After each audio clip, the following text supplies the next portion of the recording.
এমন সুন্দর একটা অনুষ্ঠানে এসেছি, তো আজকে আমি আমার ভাইকে সঙ্গে করে নিয়ে এসেছি। সে আমার সহ নাট্যকর্মী। ইদানিং সে আস্তে আস্তে বাংলা ফিল্ম ইন্ডাস্ট্রিতে আস্তে আস্তে পা রাখতে শুরু করেছে। আপনার বাড়িতে যে সমস্ত সিরিয়ালস এর আগে দেখেছেন, তারে আমি চোখে দেখিনি, জোশ, পুলিশ ডায়েরি, এ সমস্ত সিরিয়ালে ছোট ছোট চরিত্রে তাকে আপনারা দেখেছেন। বেশ কিছু ছবিতেও অভিনয় করেছে। বেলা শেষে, মন চুরি, লে হালুয়া, তারপর আমার সব ছবির নাম মনে থাকে না। তো আপনাদের মনে করিয়ে দেওয়ার জন্য বলি, কিছুদিন আগে একটি ছবি মুক্তি পেয়েছিল যেখানে এরকম একটা কাঁধ নাচিয়ে নাচিয়ে গান ছিল, মনে আছে? হ্যাঁ, কি গান? হ্যাঁ ঠিক, বোঝে না সে বোঝে না ছবিতে সেই গানটি না রে না। সেখানে তাকে আপনারা অভিনয় করতে দেখেছেন। নায়কের বন্ধুর চরিত্রে এই ছবিতে সে অভিনয় করেছে। সম্প্রতি তার ছবি মুক্তি পেয়ে গেছে মানুষ, আর একদম হালে ছবি চলছে দারোগা মামুর কীর্তি। আজকে সে তার অভিনয় জীবনে আপনাদের আশীর্বাদ, আপনাদের ভালোবাসা, আপনাদের শুভেচ্ছা পাওয়ার আশায় আমার সঙ্গে এসেছে। তো আপনাদের একটা জোরদার করতালির সঙ্গে মঞ্চে ডেকে নেব ধীমান ভট্টাচার্যকে। ধীমান।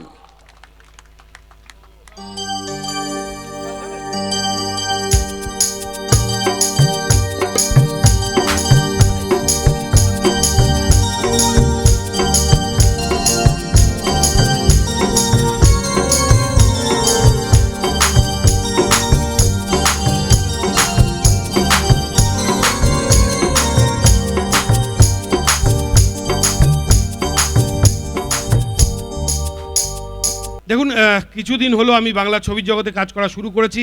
চেষ্টা করছি ভালো কাজ করবার, ভালো কাজ আপনাদের উপহার দেওয়ার। আমার মাথার ওপর রয়েছেন আমার দাদা, আমার বন্ধু, আমার শিক্ষক।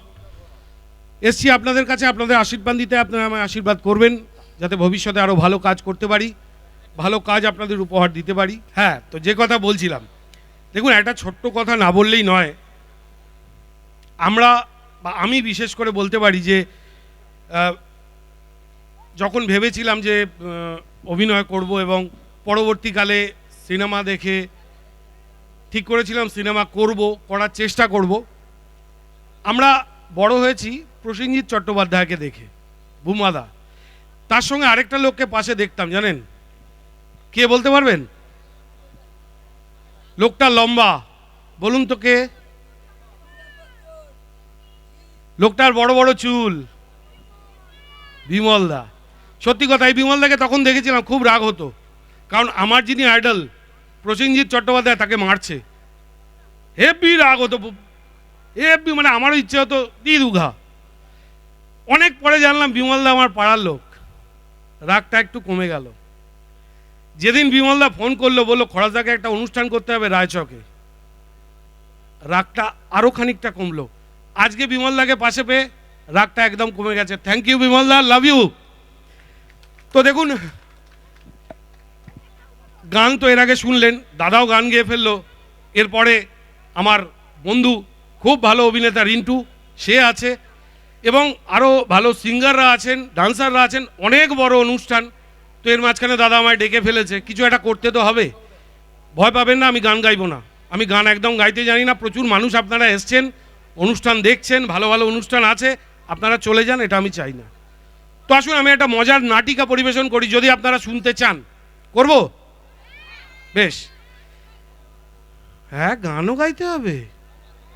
আপনি কি বাড়ি চলে যেতে চাইছেন? প্লিজ না, আপনি চাইলেও আমি আপনাকে যেতে দেবো না, ওই জন্য গাইবো না। তো আসুন একটা মজার নাটিকা, যেটার নাম হচ্ছে ডাকনাম বা নিকনেম। দেখুন, আমরা যারা বাঙালি, আমাদের প্রত্যেকের দুটো করে নাম থাকে। কিরকম? যেমন ধরা যাক, আমাদের বাংলা ছবির সুপারস্টার প্রসেনজিৎ চট্টোপাধ্যায়, ওনার একটা ডাকনাম আছে, জানেন? বুম্বা, বুম্বাদা। আবার ধরা যাক আরেকজন সুপারস্টার দীপক অধিকারী, তার একটা ডাকনাম আছে, জানেন? একটু জোরে। দেব। তো এরকম আমরা যারা বাঙালি, আমাদের মধ্যে আজকে কে উপস্থিত আছেন? খরাজ মুখার্জি, খরাজদা, আমাদের সবার প্রিয় খরাজদা। সবাই খরাজদা বলেই জানি। আচ্ছা, ওনার তো একটা ডাকনাম থাকা উচিত, উনি তো একজন বাঙালি। কিরকম বাঙালি? বাঙালির ভাগ আছে। উনি হচ্ছেন নিখাত বাঙালি, 24 ক্যারেট গোল্ড, একদম হলমার্ক। তো এরকম একজন বাঙালি আপনাদের সামনে উপস্থিত আছে, এত সুন্দর মঞ্চ, আপনারা এত সুন্দর দর্শক, আপনারা জানতে চাইবেন না খরচদার ডাকনাম কি? চান তো? আমাকে কাটি করছে। আরে কি মুশকিল, কাটি করার কি আছে? তুমি একজন বাঙালি যখন, তোমার তো একটা ডাকনাম থাকা উচিত। শোন, তোকে একটা কথা বলি, বলো। কোনো শিল্পীর কখনো কোনো পার্মানেন্ট ডাকনাম হয় না। ও, তাই নাকি? হ্যাঁ, একটা করে ছবি রিলিজ হয়, হ্যাঁ। ডাকনাম পাল্টে যায়। কিরকম কিরকম? হ্যাঁ, এই যেমন এখন তো শাহরুখের পাঠান রিলিজ করতে পাঠান পাঠান করতে আরম্ভ করলো। ও, যখন ডন রিলিজ করেছিল তখন অমিতাভ বচ্চনকে সবাই ডন ডন। বলতো। মিস্টার নটওয়ারলাল রিলিজ করলো মিস্টার নটওয়ারলাল। একদম এরকম। একদম একদম। আমারও বাবার দেওয়া একটা ডাকনাম এককালে ছিল। এই ডাকনাম ছিল হয় নাকি? ডাকনাম তো জন্মের পর দেওয়া হয় এবং সেটা আমি মৃত্যু অবধি থাকে। তাই তো থাকে, তাই হ্যাঁ। থাকারই তো কথা। তাহলে হ্যাঁ। তোকে আমি কি বললাম? কে? আমারও ওই রকমই একটা ছবি রিলিজ করলো, হ্যাঁ। আমার ডাকনাম পাল্টে হয়ে গেল মদনা। যা, হ্যাঁ, এখন আমাকে সবাই ওই নামেই ডাকে, মদনা। বাহ, বেশ ভালো তবে ভালো। এই নামে ডাকলে কিন্তু আমি কখনো রাগ করি না। ও মা, তাই নাকি? হ্যাঁ, করি না, কারণ আছে। কি কি কি? কারণ এই কথাটার মধ্যে একটা অত্যন্ত দামি কথা লুকিয়ে আছে। ও বাবা। হ্যাঁ, মদনা মানে হচ্ছে মদ না। এই, ভালো তো বেশ। আচ্ছা, একটা কথা বলবো? হ্যাঁ, বল। এই তুমি মারবে না তো? হ্যাঁ, আমি মারবো কেন? বল না। আচ্ছা, বল না। এই সত্যি কথা ভয় দিলাম, বল। আচ্ছা, চল চল চল। তোমার কিন্তু আরো একটা ডাকনাম আছে, বল কি? মদন। হ্যাঁ, মদনও বলে। হ্যাঁ, মদন মদনও বলে বলে। তো, হ্যাঁ, বলে তো, মদনও বলে তো। বলে, মদনও বলে। এরও কিন্তু একটা গভীর অর্থ আছে, গভীর অর্থ। কি বল? মদ অন। আমি সুইচ অফ করার চেষ্টা করছি, অন করে। আরে বাবা, তা নয়, কি মুশকিল। আরে জ্বালা রে। আমি নামের অর্থ বললাম শুধু। দেখুন, এই ডাকনাম ভালো নাম, এই নিয়ে সমস্যা, এবং তার সঙ্গে 498 498 ধারা, ওই বউকে পেটালে টেটালে খায় আর কি। তো এই পুরো ব্যাপারটা পরিবেশন করার জন্য কিছুক্ষণের জন্য ধরে নেওয়া যাক এটা একটা বিচারালয়, আমি একজন পেশকার, এবং এটা হচ্ছে একটা কাঠগড়া। আসুন শুরু করছি ডাকনাম বা নিকনেম। বউ পেটানোর অভিযোগে 498 ধারায় অভিযুক্ত আসামি বগলাচরণ খামারুই হাজির। হ্যাঁ বাবা, তখন থেকে দাঁড়িয়ে দাঁড়িয়ে মাজা ধরে গেছে। হাজির হাজির, এই তো হাজির, বলেন। আপনার নাম? এটা এখনই হাত পারে ডাকলেন তো। আমি কি বলে ডাকলাম আপনার জানার দরকার নেই, যেটা আপনাকে জিজ্ঞেস করা হচ্ছে তার জবাব দিন। আপনার নাম? আগে শ্রী বগলাচরণ খামারুই, নিবাস? বগুলা। স্ত্রীর নাম? বিউগেল। বিউগেল? আপনার স্ত্রীর নাম বিউগেল? না না না, আমার স্ত্রীর নাম নেত্রকালী। তবে যে বললেন বিউগেল।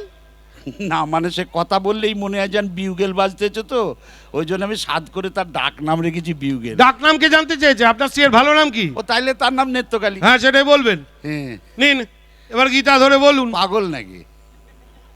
এই মানে? ওইসব হবে না। হবে না মানে? হবে না মানে কোনো মেয়ে ছেলেকে হাত দেবো না আমি। এ কি? আরে এখানে আবার মেয়ে ছেলে কোথায় পেলেন? এই যে বললেন গীতাকে ধরুন। আরে বাবা, এ গীতা সে গীতা নয়। আরে সে আমার গায়ের গীতাই হোক কি আপনার শালি গীতাই হোক, কোনো মেয়ে ছেলেকে হাত দেবো না আমি। আরে বাবা, গীতা কোনো মেয়ে নয়। মেয়ে নয় মানে গীতা আবার কোনো বেটা ছেলের নাম হয় নাকি? আরে এটা কে রে? কে রে মানে এখনই তো হাঁক পেরে ডাকলেন, আবার আমাদের জিগলেন, দুবার নাম শুনলেন, এর মধ্যে ভুলে মেরে দিয়েছেন। আপনি অবসর নেন। আমার নাম বগলাচরণ খামারুই। চুপ করুন, হ্যাঁ চুপচাপ থাকুন। তখন থেকে ভজর ভজর ভজর ভজর করে চলছে। এই যেটা বলা হচ্ছে সেটা করুন। নেন, বলুন। আমি শ্রী বগলাচরণ খামারুই। আরে কি হলো? ওপর নিচ আকাশ পাতাল ডান দিক বাদিক না দেখে বলুন। দেখ বাবা, এই তো বললেন চুপ করতে, আবার বলছেন কথা বলতে। কোনটা করবো সেটা আপনি ফাইনাল করুন তো। ঠিক আছে ঠিক আছে, অনেক হয়েছে। নিন, এবার গীতা ধরে বলুন। আবার বলে গীতারে ধরতে। বাবা, সে তো ধরতেই হবে, এটাই তো নিয়ম। ধরতার নিয়মের ক্যাঁতায় আগুন। একবার বউয়ের গায়ে হাত তুলিছে বলে মাকড়া শ্বশুর 498 দিয়ে ধরে এনেছে, আবার কোন মেয়ে ছেলের গায়ে হাত দিয়ে মরবো নাকি? ও, আপনি তো বুঝতেই পারছেন না মশাই। ও বুঝেছি আমি, আমারে মুরগি করা অত সহজ নয়। একবার ভুল করেছি, এখন খুব মেপে মেপে পা ফেলতেছি। আরে বাবা, গীতা কোনো মেয়ে নয়, গীতা একটা বইয়ের নাম। হ্যাঁ হ্যাঁ হ্যাঁ, এই বইটার নাম হলো গিয়ে গীতা, শ্রীমদ ভগবত গীতা। তো আপনি তাই বলেন। আমি তো তখন থেকে তাই বলারই চেষ্টা করে যাচ্ছি, আপনি শুনলে তবে না। আচ্ছা ঠিক আছে, বলেন বলেন। নিন, এবার দয়া করে এই বইটা ধরে বলুন। কেন এই গাবদা বই আমি ধরতে যাবো কেন? বই আপনার চাকরি করতে চান, আপনি মাইনেও পেতেছেন, আপনি নিজের কাজ নিজে করেন, তো খালি ফাঁকি দেবার তাল। এই দেখুন, আপনি কিন্তু তখন থেকে শুধু শুধু আদালতের সময় নষ্ট করছেন। কাঠ করে উঠে সাক্ষী দেওয়ার আগে এই বইটা ধরে আপনাকে বলতে হবে, যাহা বলিব সত্য বলিব, সত্য বই মিথ্যা বলিব না। আরে বাবা, সে তো আমি অমনই বলবো, তার জন্য আমার বই খামচাতে হবে কেন? এই মশাই, যেটা বলা হচ্ছে সেটা করুন না। দেখো দেখি, এটা কার বই? এই যাই হোক, আপনি ধরুন, ধরে বলুন তো। এটা কে লিখেছে? এ বাপ রে বাপ রে ভগবান, এটা শ্রীকৃষ্ণের। শ্রীকৃষ্ণ? হ্যাঁ শ্রীকৃষ্ণ? হ্যাঁ। ও বাবা, তাহলে তো আরোই ধর্ম নেই। কেন? আরে তার নিজের চরিত্রে ঠিক নেই, 1000 ঘন্টা প্রেম প্রীতি করে কেচ্ছা কেলেঙ্কারি রাখছিস। কই তারে তো কেউ 498 দিতেছে নি। তারে তো কেউ ফাইন্যান্স দিতেছে না। সে একটা হোক 10টা হোক, তিনি তাদের সঙ্গে প্রেম করেছেন, তাদের ভালোবেসেছেন। তা আপনি কি করে জানলেন যে আমি বিউগেল থুরি নেত্রকালীরে ভালোবাসি না? আপনি আপনার বউকে ভালোবাসেন? তার না তো কি আমি আপনার বউরে ভালোবাসবো? হ্যাঁ অবশ্যই। এই এই, বউকে যদি ভালোবাসবেন তাহলে 498 খান কেন? সে তারে দুগা দিয়েছি বলে। বাহ, তা দুঘা দিতে গেলেন কেন? দুগার বেশি সে সহ্য করতে পারে না বলে। রোগা তো। এই খামারে দেখুন, আপনি কিন্তু তখন থেকে বাজে বকে চলেছেন। রাগ করে বাবাটা বুঝিয়ে বলতেছি, একটু মন দিয়ে শোনেন। হ্যাঁ বলুন। ঘটনা হয়েছিল কি, আমার বুকে কফ জমেছিল বলে আমি বউরে বললাম, ওরে বউ আমার বুকটা খানিক ডলে দে তো। হ্যাঁ। তো সেই শুনে কেউ যদি বলে তোমার বাবারে থেতো করে মারে বেটে দাদারে মেখে খেয়ে নাও, তাহলে মানুষে কি করে বলেন তো? এই এ কথার মানে কি? আমিও তো মানে বুঝতে পারিনি বলে তাকে দুঘা দিয়ে দিচ্ছিলাম। হ্যাঁ। পরে বুঝলাম সে আমার উপকার করার জন্য এই কথা বলেছিল। ও বাবা, এই কিরকম কিরকম? মানে ব্যাপার হতেছে কি জানেন, আমার বাবা হ্যাঁ। মানে তার শ্বশুর হ্যাঁ। নাম হতেছে আদিনাথ। বেশ। এখন সবাই তার ডাক নাম আদা বলে ডাকে। আমার মা মানে তার শাশুড়ি ডাক নাম হতেছে তুলসী।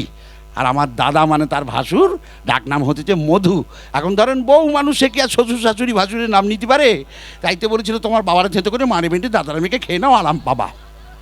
বুঝলাম বললেন তো? বুঝলাম। আপনি বললেন তো? বুঝলাম। আমার মাকড়া শ্বশুরটা বললে না, আমার ফোন দিয়ে দিল। ভালো করেছে, ভালো করেছে, খুব ভালো কাজ করেছে, খুব ভালো কাজ করেছে। কেলো যা যা করবার তা তো করেই ফেলেছে, আগে। নিশ্চয়ই বুঝতেও পারছেন। হ্যাঁ। হ্যাঁ, ওই ভবিষ্যতে আরো বড় বড় কিছু কেলো হওয়ার আগে আপনার ওই বাবা মা দাদার ডাক নামগুলো চটপট বদলে ফেলুন। আগে বেশ আপনি হ্যাঁ। মান্যগণ্য লোক, যেটা বলবেন সে না না না না, কি না, একটা বাদ থাকতে হবে।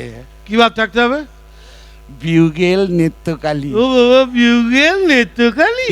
ওটা বাঁচতে থাক, ওটা থামানোর চেষ্টা বৃথা। এই তো কথা, বউ বলে কথা, আমার ঘাড়ে তো একটাই মাথা। বিউগেল রোজ বাজে। ওরে কেউ থামাতে পারবে না, এইটা একটা আইন করেন, কেউ যেন কখনো থামাবার চেষ্টা না করে, তাহলে ধরনি একবারে রসাতলে চলে যাবে, রসাতলে। ধন্যবাদ। ধন্যবাদ।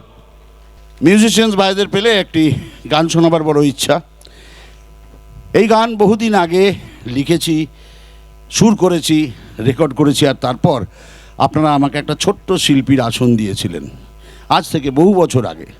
তখন ছোট ছোট ছেলেমেয়েরা আমাকে এই গান গাইবার জন্য অনুরোধ করত। তারপর সময় পেরিয়েছে, সেই সমস্ত ছেলেমেয়েরা বড় হয়েছে, তাদের বিয়ে হয়েছে, তাদের ছেলেমেয়েরা এখন আমাকে সেই একই গান গাইতে অনুরোধ করে। আপনাদের জন্য সেই গান, হায় বাঙালি হায়। আসুন।